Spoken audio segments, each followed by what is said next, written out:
በስመ አብ ወወልድ ወመንፈስ ቅዱስ አሐዱ አምላክ አሜን። የተወደዳችሁ የልዑል እግዚአብሔር ቤተሰቦች የእናታችን የቅድስት ድንግል ማርያም የአስራት ቃል ኪዳን የበረከት ልጆች የጻድቃን የሰማዕታት ወዳጆች በወደደንና ባፈቀረን በልዑል እግዚአብሔር ፍጹም ሰላም እላችኋለሁ። እንደምን ዋላችሁ? እንደምን ለይሳ ደረሳችሁ? አሜን። እንደ ኃጢአታችንና እንደ በደላችን ብዛት ሳይሆን እንደ ምሕረትና እንደ ቸርነቱ ተመልክቶ እስከ ይሳት ያደረሰን የአባቶቻችን አምላክ ልዑል እግዚአብሔር ስሙ የተመሰገነ ይሁንልን። እርሱን ጠርተን እርሷን የማንተዋት ንጽሕተ ንጹሐን ቅድስተ ቅዱሳን ቅድስት እናታችን ድንግል ማርያም ዘላለማዊ ስሟ የተመሰገነ ይሁንልን።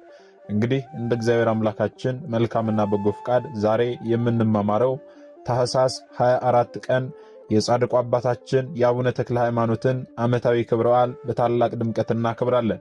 ይህንን ክብረ በዓል ስለምንድን ነው የምናከብረው? በዚህ ዕለት ምን የተደረገበት ዕለት ስለሆነ ነው የሚለውን እንደ እግዚአብሔር አምላካችን መልካምና በጎ ፍቃድ ዛሬ አጠር አድርገን እንማማራለን። እንግዲህ የሚያስተምረን እግዚአብሔር ነው፣ የሚመክረን እግዚአብሔር ነው፣ የሚገስጸን እግዚአብሔር ነው። እርሱ በመካከላችን ተገኝቶ የጎደለውን አሟልቶ የተጣመመውን አቃንቶ በአፈ መላእክት አርሞ ያስተምረን ይመክረን ይገስጸን ዘንድ የእርሱ መልካምና በጎ ፍቃዱ ይሁንልን። የእናታችን የንጽሕተ ንጹሐን የቅድስተ ቅዱሳን የቅድስት እናታችን የድንግል ማርያም ምልጃ ተረዳይነቷ በረከቷ ሁሉ በሁላችን ላይ ይደርብን። እንግዲህ ወደ ዛሬው ትምህርታችን ስንገባ ታዲያ ታኅሳስ 24 ቀን የጻድቁ አባታችን የአቡነ ተክለ ሃይማኖትን ዓመታዊ ክብረ በዓል በታላቅ ድምቀት እናከብራለን ብለናል። ይህንን ክብረ በዓል ስለምንድን ነው የምናከብረው ስንል በዛሬዋ ዕለት ጻድቁ አባታችን አቡነ ተክለ ሃይማኖት የተወለዱበት ዕለት ስለሆነ ነው። ወይም ደግሞ በዓለ ልደታቸውን ነው የምናከብረው። ታዲያ በዓለ ልደታቸውን ነው የምናከብረው ብለን ብቻ ማለፍ ሳይሆን ጻድቁ አባታችን አቡነ ተክለ ሃይማኖት ማን ናቸው፣ በዓለ ልደታቸውስ እንደምንድን ነው የሚለውን ልናውቅ ያስፈልጋልና ይህንን ከብዙ በጥቂቱ እንመለከታለን ማለት ነው። እንግዲህ ከስማቸው ትርጓሜ ጀምሮ አንስተን ስንመለከት ተክለ ሃይማኖት ማለት ምን ማለት ነው ስንል ተክለ አብ፣ ተክለ ወልድ፣ ተክለ መንፈስ ቅዱስ ማለት ነው። ወይም ደግሞ የአብ ተክል፣ የወልድ ተክል፣ የመንፈስ ቅዱስ ተክል ማለት ነው። ታዲያ ጻድቁ አባታችን አቡነ ተክለ ሃይማኖት እናትና አባቱ ማናቸው፣ እንዴትስ ተወለደ የሚለውን ደግሞ ስንመለከት የጻድቁ አባታችን የአቡነ ተክለ ሃይማኖት ወላጅ አባት ጸጋ ዘአብ ይባላል። እናቱ ደግሞ እግዚአርያ ትባላለች። እናታችን ቅድስት እግዚአርያ መካን ስለነበረች ልጅ ይሰጣቸው ዘንድ ዘወትር ወደ እግዚአብሔር እያዘኑ እየተከዙ ሲጸልዩ ይኖሩ ነበረ። ካህኑ ጸጋ ዘአብና እናታችን እግዚአርያ በአንድነት ሲኖሩ ደጋግ ክርስቲያኖች ቢሆኑም እንኳን ፈርሃ እግዚአብሔር በውስጣቸው ያደረ ቢሆኑም እንኳን እንደ ሕግጋቱ የሚኖሩ ቢሆኑም እንኳን በወቅቱ እናታችን ቅድስት እግዚአርያ መካን ስለነበረች ልጅ ሊወልዱ አልቻሉም ነበረ። በዚህም ምክንያት ታዲያ እግዚአብሔር አምላክ ልጅ ይሰጣቸው ዘንድ ዘወትር ይማጸኑ፣ ያዝኑ፣ ይተክዙ፣ ያለቅሱ፣ ይጸልዩ ነበረ ማለት ነው። ታዲያ በእንዲህ ሁኔታ ሳሉ ታዲያ የዳሞት ገዢ ሞተለሚን ሰይጣን አነሳሳውና የሸዋን አውራጃዎች እስከ ጅማ ድረስ በገዛ ጊዜ የሀገሩ መኳንንቶች ሁሉም በየተራቸው ሚስቶቻቸውን እንዲሰጡት አድርጎ ነበረ። መኳንንቶቹ ሁሉ በየተራቸው ሚስቶቻቸውን ይሰጡታል። እርሱም ደግሞ ከተሰጡት ሴቶች መካከል የማረከውን ደምግባት ያላቸውን ሴቶች ቁባቶቹ ያደርጋቸው ነበረ። ታዲያ እናታችን እግዚአርያ ልጅ በማጣት ስትሰቃይ ስታዝን ስትጸልይ ሳለ ያ የዳሞት ገዢ ሞተለሚን ወደ ጽላለሽ ደርሶ ብዙ ክርስቲያኖችን ገደለ፣ ብዙዎችን ደግሞ ማረከ። በዚህ ጊዜ ከግድያው ለማምለጥ ሲል ከግድያው ፍርሃት የተነሳ ጸጋ ዘአብ ሸሸ፣ አመለጠ፣ ሮጠ። በዚህ ጊዜ ወታደር ተከትሎት ጦር ወረወረ ሊወጋው። ነገር ግን ያ ጦር ጸጋ ዘአብን ሊወጋው አልቻልም፣ ወደቀ። ወታደሩ ተከትለው ጸጋ ዘአብ ዘሎ ወደ ባህር ውስጥ ተወርውሮ ገባ። በእግዚአብሔር ፍቃድም ታዲያ በባህር ውስጥ ተሸሸገ። ያቺ ባህር ከዚያ ወታደር ከግድያው ከመማረኩ ያቺ ባህር ሸሸገችው ማለት ነው። ስለዚህ ጸጋ ዘአብ በዘመኑ ከነበረው ግድያ በዘመኑ ከነበረው መማረክ በባህር ውስጥ ተወርውሮ ገብቶ በባህር ውስጥ ተሸሽጎ በእግዚአብሔር ፍቃድ ከግድያ ተርፏል ማለት ነው። እናታችን ቅድስት እግዚአርያን ግን ወታደሮቹ ማረኳት። ከማረኳት በኋላ ብዙ ሰዎችን ማርከው ነበርና ከነዛ ከማረኳቸው ሴቶች መካከል እናታችን እግዚአርያ መልከ መልካም ውብ ሆና አገኟት። እነዛ ወታደሮች ውበቷን ሲመለከቱ ይህችማ ለንጉሳችን ለሞተለሚ ትገባዋለች ብለው ወደ ሞተለሚ ወስደው ለሞተለሚ ያደረሷት። ንጉሡም ባያት ጊዜ ታዲያ ውበቷንና ላይዋን ተመልክቶ አደነቀ። በልቡም እጅጉን ደስ አለው። ብዙ ሽልማትንም ጌጥንም ሰጣት። በሽልማትና በጌጥ ሁሉ ሸለማት፣ አስጌጣት። ፈቃደኝነቷንም ሳይጠይቅ የጋብቻ ሥርዓትንም ማዘጋጀት ጀመረ። ለሰርጉም ታዲያ መኳንንቶቹ እንዲሰበሰቡ ለሰርጉ እንዲታደሙ መልእክተኞችን ላከ። በዚህ ቀን ላገባ ነውና በሰርጌ ላይ እንድትገኙ የሚል መልእክትን ላከ። እናታችን እግዚአርያም ታዲያ ይህንን በሰማች ጊዜ ወደ እግዚአብሔር አምርራ አለቀሰች። ምነው ጌታዬ ሆይ አለች፣ ከባለቤቴ ከጸጋ ዘአብ ጋር ከካህኑ ጋር አንድ ላይ ሆነን እየኖርን ልጅ ስጠን ብለን ስንማጸን ለእኛ ልጅ እንደ መስጠት ፈንታ እኔኑ አሳልፈ ለአረሚ ወይም ደግሞ ለማያምኑ ለካህዲዎች አሳልፈ ትሰጠኛለህን? ምነው ጌታዬ ሆይ ምን በደልኩኝ? ጌታዬ ሆይ ከአረሚ ጋር አንድ ከመሆን ታድነኝ ዘንድ ለምንሃለሁ ብላ እግዚአብሔር አምላክን መማፀን ጀመረች። ከአረሚ ጋር አንድ ከመሆን ያድናት ዘንድ በብዙ ለቅሶ ወደ እግዚአብሔር ተማጸነች፣ አለቀሰች። ወገኖቼ ያን ጊዜም ታዲያ የመላእክት አለቃ ሊቀ መላኩ ቅዱስ ሚካኤል በብርሃናዊ ክንፉ ተሸክሞ ከዳሞት ሀገር አንስቶ ወደ ምድረ ዞራሪ አድርሶ ወዲያውኑ ወደ ቤተ መቅደስ አስገብቶ በሴቶች መቆሚያ አቆማት። በእውነት ክብር ለአምላካችን ይሆን። ወገኖቼ ዛሬም እየመጣብን ካለው ማንኛውም መከራ ቅዱስ ሚካኤል በክንፎቹ ከልሎ ያድነን ያውጣን። ወገኖቼ እናታችን ቅድስት እግዚአርያ በመጸለያ እግዚአብሔር አምላክ ቅዱስ ሚካኤልን ላከላት። ቅዱስ ሚካኤል በብርሃናዊ ክንፉ ተሸክሞ ከዚያ ከዳሞት ሀገር አወጣት። ያንን አረሚ ከማግባት አዳናት። ከዛ አውጥቶ ወደ ምድረ ዞራሪ አድርሶ ወደ ቤተ መቅደስ አስገብቶ በሴቶች መቆሚያ አቁማት። ልብ በሉ ወገኖቼ፣ ቀድሞ ባለቤቷ ከግድያ ፍርሃት የተነሳ ሸሽቶ አመለጠ፣ በባህር ውስጥ ገብቶ አመለጠ ብለናል። ያ ባሏ ጸጋ ዘአብም ታዲያ በዚያ ቅዱስ ሚካኤል አምጥቶ በአቆማት ቤተ መቅደስ ውስጥ የማዕጠንት ሥርዓትን እያከናወነ ነበረ። ባሏ ጸጋ ዘአብ ታዲያ የማዕጠንቱን ሥርዓት እያከናወነ ከማዕጠንት ሥርዓቱ ጋር ወደ ውጪ በወጣ ጊዜ እንደተሸለመች ቆማ አያት። ተሸፋፍና ስለነበረ በወርቅ ልብስ አጊጣ ስለነበረ ይቺ ደግሞ ማናት? ማን ወደዚህ ያመጣት? ምንድናት? የቤተ መንግሥት የንግሥና ልብስ ለብሳ እዚህ ምን ታረጋለች? ንግሥት ከሆነች ደግሞ ብቻዋን አትመጣም ነበረ። ስለዚህ ይቺ ምንድናት? ማናት? መቼስ ነው የመጣችው? እያለ ይህንን ጥያቄ በልቦና ያመላለስ ጀመረ። ይህንን ጥያቄ ያመላለሰ በውስጡ የማዕጠንቱን ሥርዓት አከናወነ። የማዕጠንቱን ሥርዓት አከናውኖ ከጨረሰ በኋላ ወደ እርሷ ጠጋ አለና መረመራት፣ ጠየቃት። ማነሽ አንቺ? ወደዚህ ስማና መጣሽ? ይህስ ልብስ ምንድን ነው? ንግሥት ከሆንሽ ለምን ብቻሽን መጣሽ? እያለ እናታችን ቅድስት እግዚአርያም ጠየቃት። እናታችን ቅድስት እግዚአርያም ታዲያ የተሸፋፈነችውን በገለጠች ጊዜ ልብሷንም እንደዚሁ የንግሥናውን አውልቃ የራሷን ልብስ በለበሰች ጊዜ ባለቤቷ ጸጋ ዘአብ እግዚአርያ እንደሆነች አወቀ። ባለቤቱን በዚህም አገኛት። እርሷም ታዲያ ከመጀመሪያው እስከ መጨረሻው ድረስ እግዚአብሔር ያደረገላትን ነገር ነገረችው። ቅዱስ ሚካኤል ወደዚህ እንዳመጣትም ነገረችው። ከዚህ በኋላ በአንድነት ሆነው ጸጋ ዘአብና እግዚአርያ እግዚአብሔርን አመሰገኑ። በእውነት ክብር ለአምላካችን ይሆን። ታዲያ በዚህ አላበቃም ወገኖቼ። በአንድነት ሆነው ጸጋ ዘአብና እግዚአርያ ሲኖሩ ሳለ የእግዚአብሔር መልአክ በአንዲት ሌሊት ተገለጠላቸውና እጅጉን ደስ የሚያሰኝ ምስራችን አሰማቸው።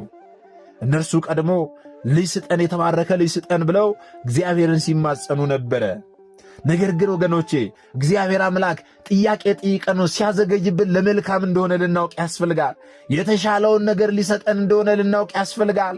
ወይንም ደግሞ ቢሰጠን ያ የሚሰጠን ነገር እኛ የጠየቅነው ለእኛ የማያስፈልገን የምንጠፋበት ነገር ሊሆን እንደሚችል ልናውቅ ያስፈልጋል። እግዚአብሔር አምላክ እኛ ከምንፈልገው ይልቅ ለእኛ የሚያስፈልገንን ነገር ያውቃልና የሚያስፈልገንን ነገር ነው የሚሰጠን። ወገኖቼ ጥያቄ ጠይቃችሁ አልመለስ ይልላችሁ ምን ነው ጌታ ሆይ የለህም እንዴ ረሳኸኝ እንዴ እያላችሁ ፈጣሪ ላይ አታጉረምርሙ።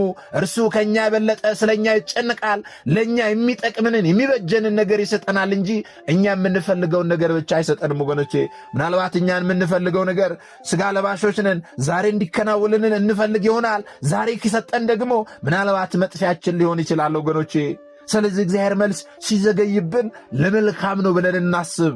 ጸጋ ዘአብና እግዚአብሔር ለረጅም ዓመት ልጅ ስጠን ብለው ሲማጸኑ ነበረ። እርሷ ግን መካን ስለነበረች ልጅ ሊያገኙ አልቻሉም። ነገር ግን በመሃል ላይ ይህ ፈተና አጋጠማቸው።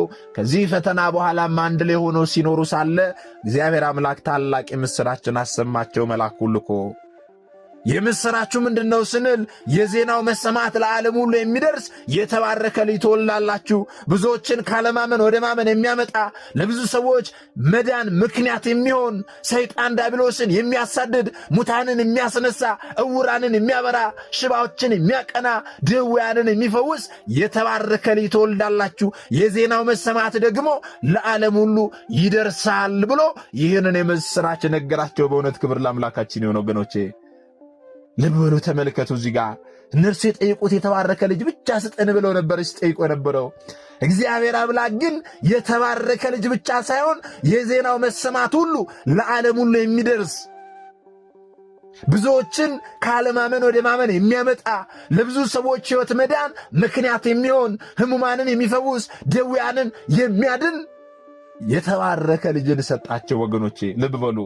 ስለዚህ ዛሬ እኛም ጥያቄ ጠይቀን ጥያቄያችን ሲዘገይብን እግዚአብሔር አምላክ የተሻለ ነገር ሊሰጠን እንደሆነ ልናምን ያስፈልጋል። በተስፋ እግዚአብሔር አምላክን እንጠባበቀው። እኛ እንቸኩላለን እንጂ እርሱ አይቸኩልም። ለሁሉም ጊዜ አለው። ሁሉንም በጊዜውና በሰዓቱ ይሰጠናል ወገኖቼ።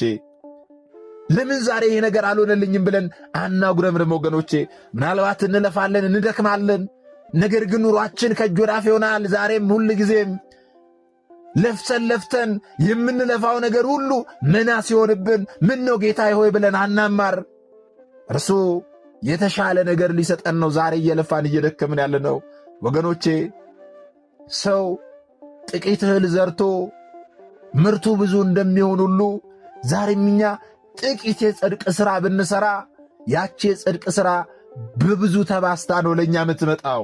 ስለዚህ እግዚአብሔር አምላክ ላይ ከማጉረምረም ይልቅ መልካም ሥራዎችን እየሠራን ጥቂት በምናገኛት ነገር ለምሳሌ ገንዘብ አልበረክትልኝ አለ እያልን ምናለቅስ ሰዎች፣ ምናነባ ሰዎች፣ ምናጉረመርም ሰዎች በዛች ባለችን በጥቂቷ ገንዘባችን ምን አድረገንባት ይሆን?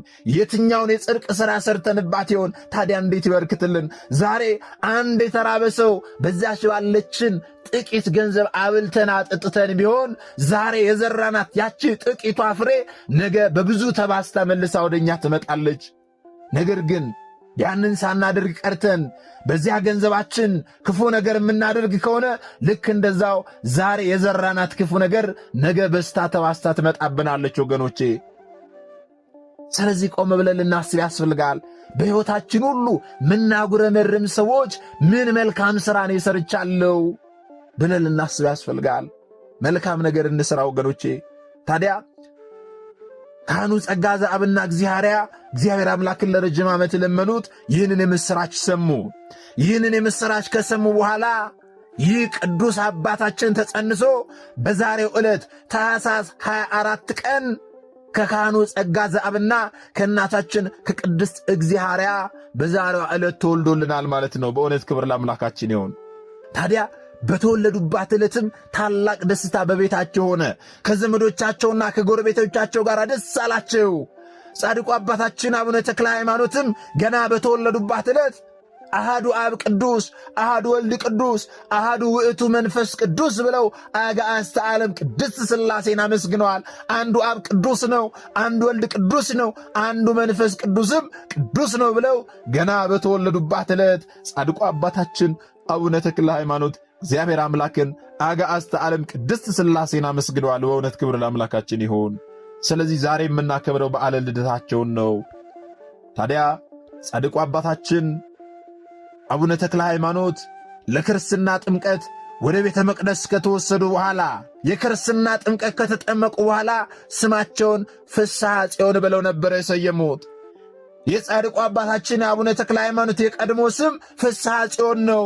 ኋላስ እንዴት ተቀየረ የሚለውን እንመጣበታለን። ታዲያ ሕፃኑም አደገ፣ ድንቅ ተአምራትን እያደረገ ዕውቀትንና ኃይልንም ተመልቶ በመንፈስ ቅዱስ የጸና ሆነ። ከዚህ በኋላ ድቁና የሾመው ዘንድ አባ ጌርሎስ ወደ ተባለ ጳጳስ ወሰዱት። በዚያን ዘመን በዛጉዌ መንግሥት የእስክንድርያ ሊቀ ጳጳሳት አባ ብንያሚን ነበረ።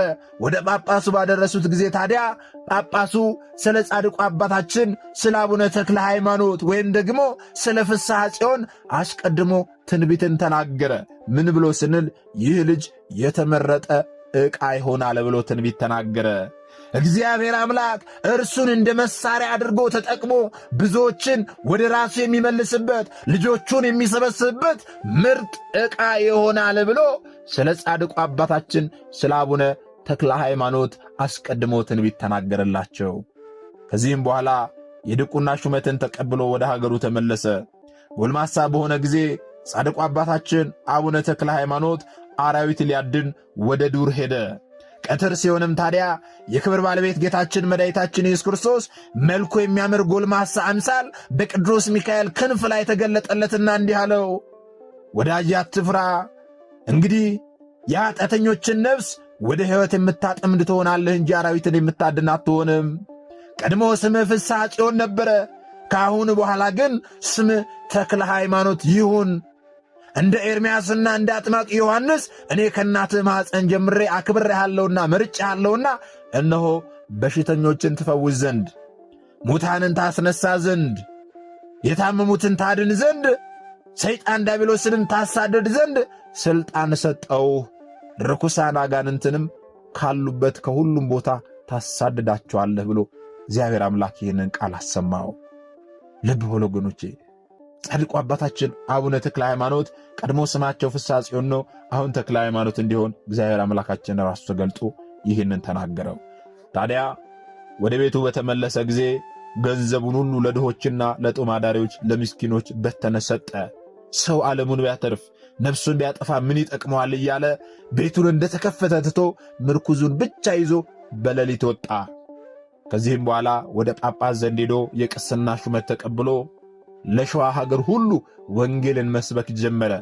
12300 ነፍስ ያህል አጠመቀ። ለጣዖት የሚሰዉበትን ሁሉ ሻረ። በውስጡ የሚኖሩ አጋንንት እስከሚሸሹ ድረስ አጸዶቻቸውን ሁሉ ቆራረጠ። ሰይጣን ዲያብሎስን አሳደደው። በአንድ ጊዜ ወንጌልን ሰብኮ የእግዚአብሔርን ቃል አስተምሮ 12300 ነፍሳትን ያህል ጻድቁ አባታችን አጠመቀ። ሁለተኛም ታዲያ ቀድሞ እናቱን ካላገባዎች ብሎ ሲያስቸግራት ወደ ነበረው ወደ ዳሞቱ ገዢ ወደ ሞተለሚ ሀገር ሄደ። ወደ ዳሞት ምድር ሄዶ ብዙ ማርተኞችንና አስማተኞችን ጠንቋዮችንም እንደዚሁ አሳመናቸው። ከሃዲ ሞተለሚ ግን ለብዙ ዘመናት ለብዙ ወራት ይቃወመው ነበረ። ጻድቁ አባታችንን በጉማሬ ማጥመጃ ውስጥ እየጨመረ ወደ ገደል ይወረውረው ነበረ። እርሱ ግን በደናው ይመለስ ነበረ። በዚህ ሞክሮ አልሳካ ሲለው የዳሞቱ ገዢ ሞተለሚን ጻድቁ አባታችንን በጦር ለመውጋት ጦር ቢወረውር ያ የወረወረው ጦር ተመልሶ ወደ ራሱ ላይ ተጠመጠመበት።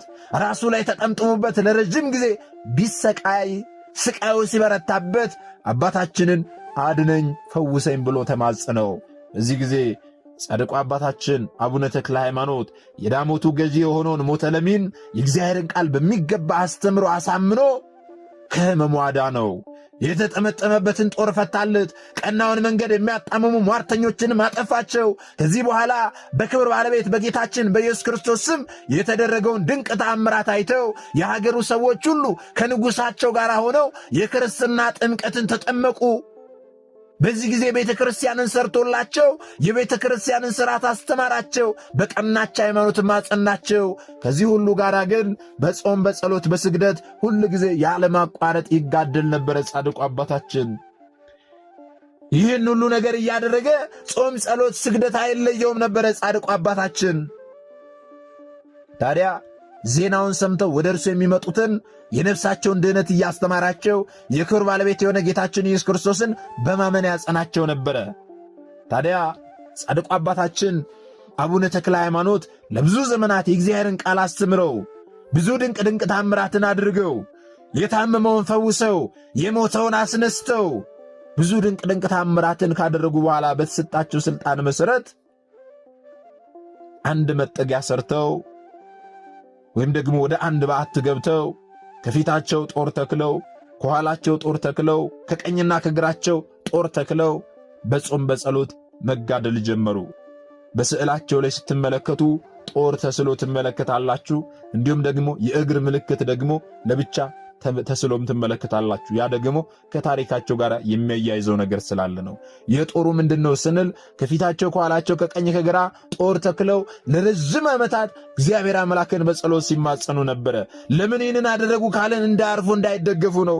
ወደፊት እንዳይጠጉ ወደ ኋላ እንዳይጠጉ ቀጥ ብለው ብቻ ጸሎታቸውን እንዲያደርጉ። ወደ ኋላ ከተጠጉ ይወጋቸዋል፣ ወደፊት ልደገፍ ካሉ ይወጋቸዋል፣ ወደ ቀኝም ወደ ግራም ካሉ ይወጋቸዋልና ያንን አስበው በአራቱም ማዕዘን ጦር ተክለው ምንም ሳይንቀሳቀሱ ለረጅም ዓመታት ጻድቁ አባታችን አቡነ ተክለ ሃይማኖት በጾም በጸሎት ሲጋደሉ ኖሩ። ታዲያ በዚህ ሁሉ ዘመን ውስጥ በዚህ ሁሉ ዓመት ውስጥ ግን ምንም አይነት እህልም ውሃም አይቀምሱም ነበረ፣ አይጠጡም ነበረ። የእግራቸው አገዳ እስክትሰበር ድረስ ከቁመታቸው ብዛት የተነሳ ለረጅም ዓመታት በመቆማቸው የተነሳ የእግራቸው አገዳ እስክትሰበር ድረስ ለረጅም ዓመታት ቆመው ጸለዩ። ከዚያም በኋላ ደግሞ የእግራቸው አገዳ ከመቆም ብዛት የተነሳ አንደኛው እግራቸው ተሰበረች። ያቺ ነች አሁን በስዕላቸው ላይ ለብቻ ተስላ የምትመለከቱት። እንዲህም ሆኖ ደግሞ ጻድቁ አባታችን እግሬ ተቆርጧል፣ የእግሬ አገዳ ተቆርጧል ብለው ተሰብሯል ብለው ጸሎታቸውን አላቆሙም። በአንድ እግራቸው ሆኖ አሁንም ጸሎታቸውን ጾማቸውን ለረጅም ዓመታት ቀጥለዋል ወገኖቼ።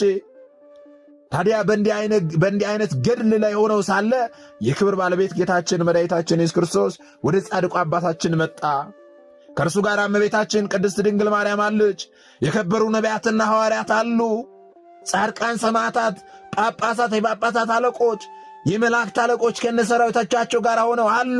እግዚአብሔር አምላክ በእንዲህ አይነት ግርማ በእንዲህ ያለ ክብር ወደ ጻድቁ አባታችን መጣ። ከዚያም በኋላ እንዲህ አለው፣ ወዳጄ ሆይ አንተ በመከራ የመሰልከኝ እኔም ደግሞ በመንግሥቴ ከኔ ጋር እንድትመስለኝ አደርግሃለሁ።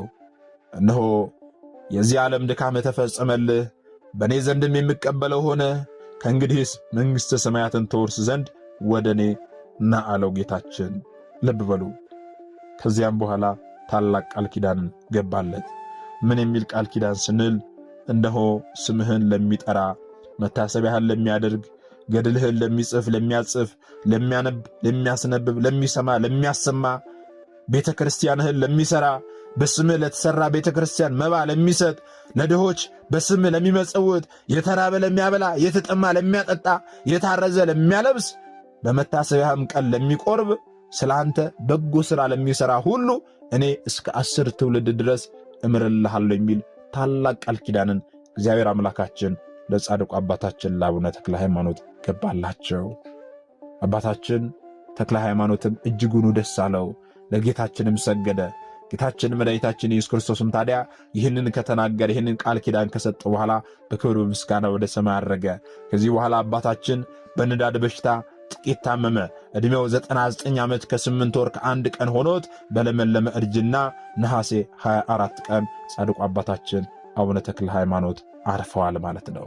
ስለዚህ ዛሬ በዓለ ልደታቸውን ስናከብር ስለምን በዓለ ልደታቸውን እንደምናከብር በዓለ ልደታቸውስ እንዴት እንደሆነ እናውቅ ዘንድ ነው ታሪካቸውን ከብዙ በጥቂቱ አጥር አድርገን የተመለከትነው ማለት ነው። እዚህ ጋር ግን አንድ ነገር ልናስተውል ያስፈልጋል። ምክንያቱም ብዙ ሰዎች ለምሳሌ ዛሬ ታኅሳስ 24 ቀን የጻድቁ አባታችን የአቡነ ተክለ ሃይማኖትን ዓመታዊ ክብረ በዓል ስናከብር አቡነ ተክለ ሃይማኖትን እያመለክን የሚመስላቸው ሰዎች አሉ።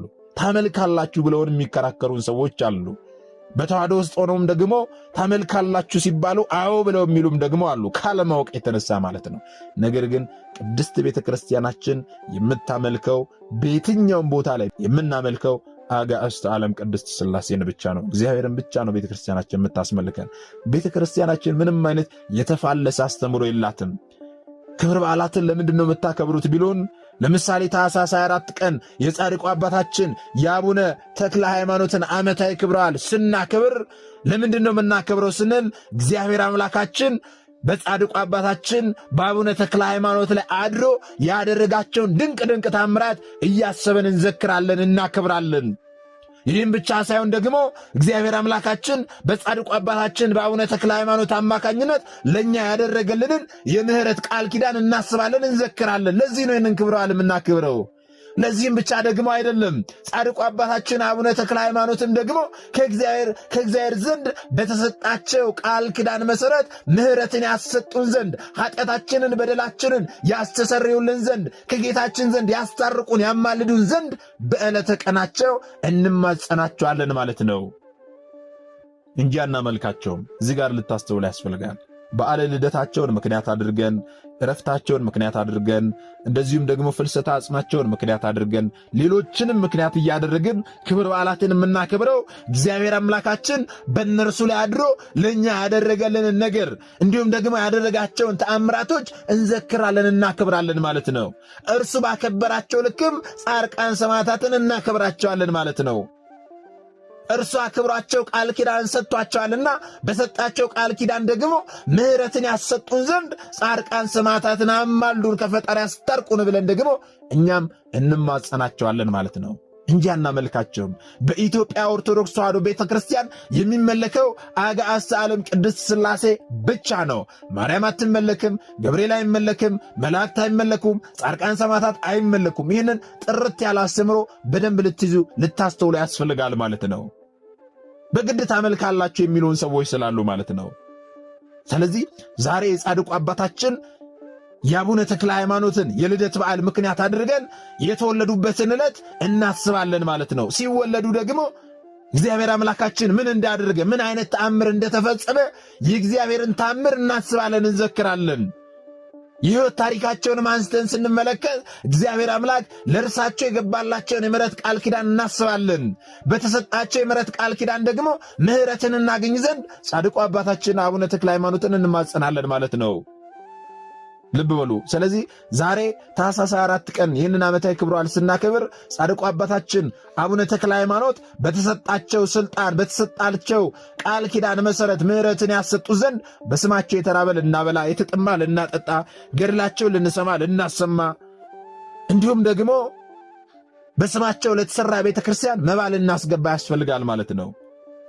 እንዲሁም ደግሞ በንግስ ክብረ በዓሉ ዕለት ልንቆርብ ያስፈልጋል። ይህን ካደረግን በቃል ኪዳናቸው ምሕረትን እናገኛለን ማለት ነው። ስለዚህ በዚህ ምክንያት ይህንን ክብረ በዓል እናከብራለን ማለት ነው። ታዲያ እኛ የተማርነውን ደግሞ ላልተማሩት ወንድሞቻችን ልናስተምር ልናሳውቅ ያስፈልጋል። ምክንያቱም እኛ የተማርነውን አስተምረን ቢሆን እኛ አውቅነውን አሳውቀን ቢሆን ኖሮ ማንም ሀብተወልድና ስመ ክርስትና ሰጥታ ማኅተብ በአንገቱ ላይ ካሰረችበት ከቅድስት ቤተ ክርስቲያን ወጥቶ ወደ ሌሎች ሃይማኖት ተቋማት ባልሄደ ባልገባ ነበረ። ነገር ግን እኛ የተማርነውን ስለማናስተምር ያውቅነውን ስለማናሳውቅ ብዙ እህቶቻችንና ወንድሞቻችን እየሳቱ ነው ያሉትና የሳቱትንም ለመመለስ ያሉትንም ለማጽናት አሁን ላይ የተማርነውን ወደፊትም የምንማረውን የቤተ ክርስቲያናችን አስተምሮ ልናስተምር ያስፈልጋል ማለት ነው። ይህን እንድናደርግ ደግሞ እርሱ አምላካችን መድኃኒታችን ኢየሱስ ክርስቶስ ሁላችንንም ይርዳን፣ የሰማነውንም በዝነ ልቦናችን ያሳድርብን። እንግዲህ መርሃ ግብራችንን ከመጨረሳችን አስቀድሞ አንድ መልእክት ወደ እናንተ አስተላልፋለሁ። ይህ መልእክት ምንድን ነው ካላችሁኝ ዘንዳ እንደሚታወቀው በዚህ መንፈሳዊ ቻናል ላይ በዓመት 3 ታላላቅ የበረከት ስራዎች ይሰራሉ። እነዚህ ሶስት ታላላቅ የበረከት ሥራዎች በማቴዎስ ወንጌል ምዕራፍ 25 ላይ የተጠቀሱ ጌታችን መድኃኒታችን ኢየሱስ ክርስቶስ ለፍርድ በሚመጣበት ጊዜ የሚጠይቀንን ጥያቄዎች ለመመለስ የተዘጋጁ ናቸው። በዚህም መሰረት ታዲያ ከፊታችን የሚመጣውን የጌታችንን የልደት በዓል ምክንያት ማድረግ የታመሙ ወንድሞቻችንን እንጎበኛለን፣ እንጠይቃለንና ሁላችሁም እዚህ የበረከት ሥራ ላይ ልትሳተፉ ያስፈልጋል። በዚህም ደግሞ ታምሜ አልጠየቃችሁኝም የሚለውን ጥያቄ እንመልሳለን ማለት ነው። ምናልባት እኛ ክብረ በዓሉን ሁሉ ሞልቶልን ተትረፍርፎልን በየቤታችን ስናክብር ብዙዎች ደግሞ በህመም የሚሰቃዩ በህመም መሰቃየት ብቻ ሳይሆን ደግሞ ገንዘብ በማጣት መድኃኒት መግዣ እንኳን አጥተው የሚሰቃዩ ወንድሞቻችን ብዙዎች ናቸውና እነርሱንም መጎብኘቱ አስፈላጊ ነውና ተገቢ ነውና ሁላችንም አነሰ በዛ ሳንል ያቅማችንን አድርገን እዚህ በረከት ሥራ ላይ ልንሳተፍ ያስፈልጋል። በዚህም ደግሞ ታምሜ አልጠየቃችሁኝ የሚለውን ጥያቄ ልንመልስ ያስፈልጋል ማለት ነው። ይህን እንድናደርግ ደግሞ እርሱ አምላካችን መድኃኒታችን ኢየሱስ ክርስቶስ ሁላችንን ይርዳን። እንዴት ነው የምሳተፈው፣ በምን አካውንት ነው የምሳተፈው ብላችሁ የምትጠይቁ ሰዎች ካላችሁ የዚህ ቪዲዮ የኮመንት የመጀመሪያ ቦታ ላይ ሊንክ አስቀምጠላችኋለሁ። ያንን ሊንክ ስትጫኑ ሙሉ ዝርዝር መረጃው በጽሁፍ ይመጣላችኋል። ያንን ጽሁፍ አንብባችሁ እዚህ በረከት ሥራ ላይ መሳተፍ ትችላላችሁ ማለት ነው። እግዚአብሔር አምላካችን ሁላችንንም የበረከቱ ተካፋዮች አድርገን። ምናልባት ደግሞ ዛሬ ገና ወደዚህ መንፈሳዊ ቻናል የመጣችሁ ሰዎች ካላችሁ ከዚህ በፊት የተማማርነውም ከዚህ በኋላ የምንማማረውም መንፈሳዊ አስተምሮች ወደ እናንተ እንዲደርሱ ከፈለጋችሁ ሰብስክራይብ አድርጋችሁ የደወል ምልክቱን መጫን ይኖርባችኋል። ምክንያቱም ይህ ቴክኖሎጂ ያመጣው ስርዓት ነው፣ እኔ ያልኩት አይደለም። ይህንን ካደረጋችሁ ዕለት ዕለት ከዚህ የሚለቀቁ አስተምሮች ወደ እናንተ ይደርሳሉ። ይህንን ካላደረጋችሁ ደግሞ ዛሬ እንዳጋጣሚ እናስተምሮ ሰምታችሁ ሊሆን ይችላል፣ በቀጣይ ከዚህ የሚለቀቁ አስተምሮች ወደ እናንተ አይደርሱምና ወደ እናንተ እንዲደርሱ ከፈለጋችሁ ሰብስክራይብ አድርጋችሁ የደወል ምልክቱን መጫን ይኖርባችኋል ማለት ነው። እግዚአብሔር አምላካችን እስካሁን ሰዓት ጠብቆ ያስተማረን የመከረን የገሰጸን የአባቶቻችን አምላክ ልዑል እግዚአብሔር ስሙ የተመሰገነ ይሁንልን። የሰማነውን በዝነ ልቦናችን ያሳድርብን። ወስብሐት ለእግዚአብሔር ወለወላዲቱ ድንግል ለመስቀሉ ክቡር። ይቆየን።